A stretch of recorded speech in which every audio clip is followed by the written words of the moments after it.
doing? So sorry it's been so long since my last video. I've been not busy, but distracted.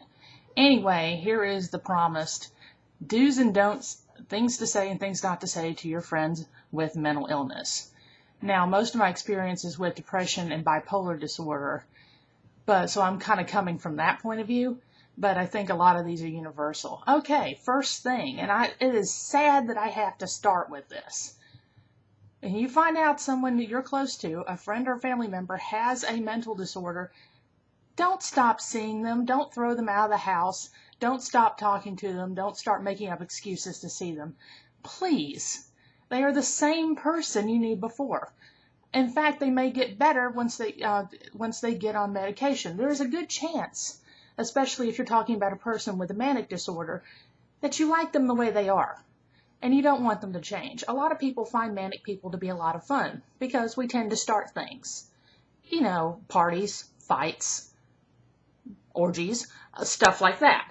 But it is not healthy for them to continue to behave in this behavior, to behave in this way. So if they, it's like, don't cut off the friendship if they start to change. And they will change once they start making progress in their life. That's the first thing. Second thing, it's okay to use the word insane sometimes. If you're saying, okay, to use casually, it's okay to say, all right, this politician is totally nuts. Because, to be honest, I say that too. So don't feel bad about that.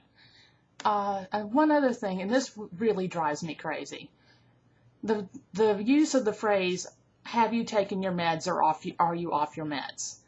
There are circumstances where you can say this and it's okay.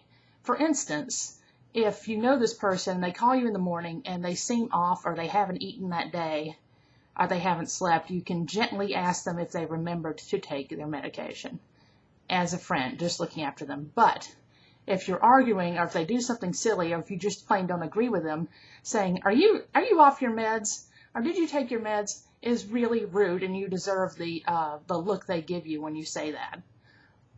One other thing, if the person you know takes medication, don't tell them to stop taking it. This is like the opposite of that, but it happens a lot. I have a good friend who's an herbalist, and when I told her I was working on my bipolar disorder more this year and trying to help it, she basically said it didn't exist.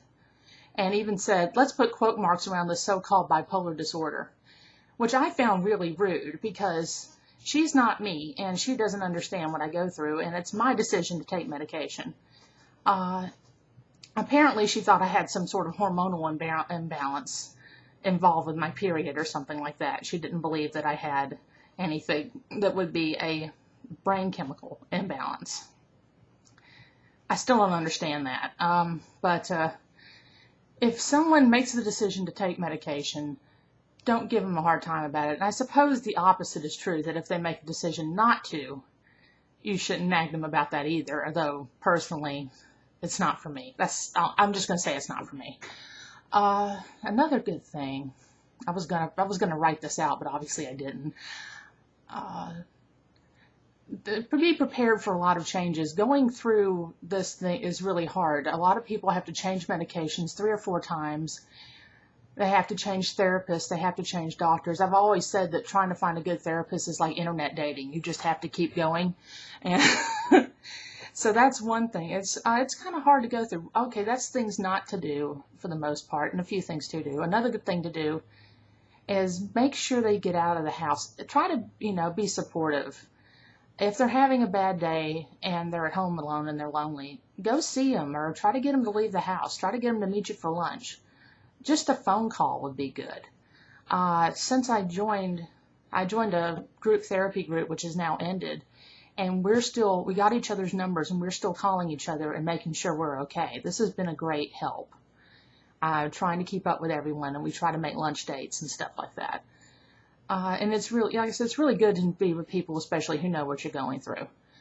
As for people who don't have mental illness and have friends that do, just basically be compassionate, be their friends, Uh, make them laugh. I mean, most people could usually use a good laugh. It's like let them be around things that are happy, especially if they're depressed. I mean, sometimes this works and sometimes it doesn't.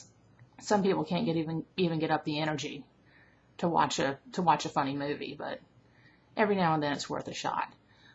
So basically that's it. Just treat them like you would it's like any of your friends that has an illness and needs to be treated rather gently. And also, don't let them blame everything in their lives on their illness, because that's really easy for me to do. I will blame everything in my entire life on the fact that I'm bipolar. Call them on their shit every now and then, especially if they're stable. Just say, "Oh, stop." If you are not what you're diagnosed with. And so that's an important thing to remember too. And that's basically it. Thanks a lot. I'm glad you saw this.